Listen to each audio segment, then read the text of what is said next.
J-Mac, how did Tom Brady make you better? I would say just competing against him every day. I mean, that guy is the definition of greatness. The preparation he puts in, excellence he approaches the game with, his ability to go out there and get things right the first time around. When you compete against that, you got to bring your A game every day, and the intensity that he brings to work, whether that's the meeting rooms, whether that's practice. It's Tom Brady. When you go up against him, you know if you don't deliver your best, he's going to embarrass you. This morning sorry, Joe. This morning I asked Flo, I was like, how hard is it to confuse Tom Brady? He was like, you can't. Like, you can't confuse Tom Brady. But when you go out there, you can obviously do your best, right? So kind of that, can you explain kind of that preparation for me when you're going up against him? Yeah, I mean, he's seen 2 decades of defenses. I remember I got a chance to play for Dick LeBeau in Tennessee, and he was standing in front of the room, and when we talk about fire zones, he would say, well, when I first created this defense, or he'd say, I played against or I've watched every single player that's ever come across the NFL. Now, obviously, Tom's not to that point yet, but a guy that has seen that much football, it's very hard to confuse him. But it's up to us as a defense to not make it easy on them, give them different looks, and do things that you possibly can make them uncomfortable. So that's what we're going to prepare to do all week, and when we get out there Sunday, we have to execute it. Jim, if I can follow up on that. Historically, the Dolphins had 27 interceptions against Brady, the most by any NFL team. You've been around him. Is it more anticipating what he could do, or is it a mistake that he could commit to come up with that pick? I mean, he's human, so there's going to be times where you may get a chance to make a play. I think when you've reached his level of success, it just doesn't happen often. And it's up to you as a defense that if those opportunities do present themselves, you have to take advantage of them. So whether that's just making a play, him making a good decision, but you just going out there maybe out fighting somebody for the ball to come down with it, maybe you confuse them on a certain play, you were able to get them.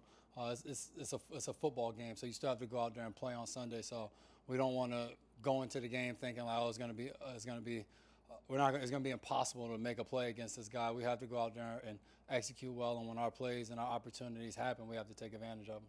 Did you work at all at corner today, or are you still at safety? Do you guys get to watch practice? Only the first 10 minutes. Oh, we don't know. If you had to play corner again, obviously you've done it all your life. It must be like putting on a shoe. But is there any adjustment just because you've been at safety entirely for the last 6 weeks? Man, I don't know if I've ever heard anybody compare playing cornerback in the NFL to putting on a shoe, but far harder for me. But you're a natural at it. definitely an adjustment. You guys, you've watched and you've studied this game for a long time. What a cornerback has to do versus what a safety has to do is drastically different. The play in and play out ability to match somebody at the line of scrimmage, run with them down the field, make a play on the ball versus being able to stand back there and survey the whole field, communication, two totally different positions. So definitely if somebody has to move from corner to safety or safety to corner, any position, if you're moving to guard to tackle, if you're moving to different positions, it's always going to be an adjustment and a different set of thinking that goes into the position.